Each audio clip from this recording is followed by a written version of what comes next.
तो अब सॉल्व करेंगे question number 32, chapter 5 Newton's laws of motion, exercises का question number 32। Find the acceleration of block of mass capital M in the situation shown in figure. All the surfaces are frictionless and the pulleys and the string are light. तो आसान सा सवाल है, क्या करना चाहिए ऐसे क्वेश्चंस में। ये एक्चुअली है सेकेंड लॉ का एप्लीकेशन, न्यूटन के सेकेंड लॉ का एप्लीकेशन। तो फोर्स इक्वेशंस हमको बनाना होती हैं इन दोनों ब्लॉक्स के लिए, और उसके लिए पहले हमको इनके एक्सेलरेशंस फाइंड आउट करने होते हैं। और उसकी एक ट्रिक है जो पहले भी हम डिस्कस कर चुके हैं कि इनके एक्सेलरेशंस होंगे टेंशंस के इन्वर्स प्रोपोर्शन में, यानी शुरुआत करना चाहिए हमको टेंशंस फाइंड आउट करने से। तो आप देख रहे हैं ये है वो एक स्ट्रिंग, इनएक्सटेंसिबल है तो स्ट्रिंग कंस्ट्रेंट लगेंगे, उससे वेलोसिटीज़ का रिलेशन आएगा, फिर एक्सेलरेशन का रिलेशन आएगा। इंस्टेड आप क्या करो, यहाँ पर टेंशन शो कर दो सबसे पहले। ये टी है तो ये भी टी होगा, क्योंकि ये रोप कैसी है, मासलेस। तो इधर क्या होगा, इधर 2t शो कर दो। ये दो फोर्स और ये फोर्स पुली पे दिखाया और ये 2t दिखाया हुआ ब्लॉक पर ऊपर, तो ये हुआ 2t। अब आगे बढ़ें तो ये भी कितना होगा, t। ये टेंशंस आपने शो कर दिए। अब टेंशन का रेशो क्या है, 1:2। तो इसका एक्सेलरेशन 2 होगा, इससे डबल, मतलब टेंशन का रेशो है 1:2, तो एक्सेलरेशन का रेशो होगा 2:1। मतलब इसका एक्सेलरेशन यदि आप डाउनवर्ड्स a मानते हो तो इसका acceleration up the incline 2a हो जाएगा। टेंशन का रेशो कितना है, 2:1, तो इन्वर्स प्रोपोर्शन में एक्सेलरेशंस हो गए।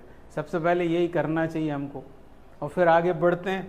अब इस पर कौन कौन से फोर्सेस, तो एक तो होगा 2mg डाउनवर्ड्स, और इसके ऊपर कौन कौन से फोर्सेस, तो एक तो है t, और इंक्लाइन प्लेन के लिए याद कर लेना चाहिए बस एक ही अनबैलेंस फोर्स रहता है, वो है mg sine theta. mg sine theta, theta कितना है 30, तो साइन 30 हाफ होता है, मतलब ये हो जाएगा सीधे mg/2, mg/2। और अब दोनों की इक्वेशंस लिखेंगे और सॉल्व करेंगे। तो इसकी इक्वेशन क्या होगी, 2mg, क्योंकि ये नीचे जाता हुआ हमने माना है, कोई फर्क नहीं पड़ता आप उसको नीचे या ऊपर कहीं भी मान लो। वो माइनस साइन के साथ आया यदि आंसर, तो समझ लो कि हमारी सपोज डायरेक्शन ऑपोजिट है। तो अभी हाल फिलहाल तो 2mg - 2t, ये मैं इस ब्लॉक की फोर्स इक्वेशन लिख रहा हूँ। 2mg - 2t = 2ma। ये इसकी इक्वेशन हो गई, इक्वेशन 1। और अब इसकी इक्वेशन लिखेंगे तो t - mg/2, t - mg/2, t - mg/2 = 2ma, मास कितना है उसका, m, एक्सेलरेशन 2a है, इसलिए 2ma। ये इक्वेशन 2 हो गया। अब क्या फाइंड करना है हमको चाहिए है acceleration of the block mass capital है, मतलब ये फाइंड आउट करना है 2a।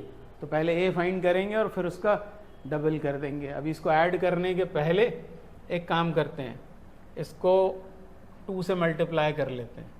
तो ये कितना हो जाएगा, 2t माइनस mg, 2mg/2 यानी mg। मैं इस इक्वेशन को 2 से मल्टीप्लाई कर रहा हूँ, ये हो जाएगा 4ma, और ये हो गई इक्वेशन 3। और अब इन दोनों इक्वेशंस को ऐड कर देते हैं, ऐड 1 and 3।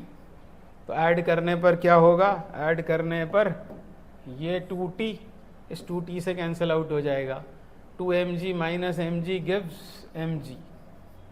और क्या कर रहे हो आप, ऐड, तो 2ma और 4ma मिलकर हो गया 6ma, और ये m कैंसिल आउट, तो एक्सेलरेशन आ गया g/6। और यही इस क्वेश्चन का आंसर है। मीटर/सेकंड² में चाहिए तो g की जगह 9.8 सब्सटीट्यूट कर देंगे।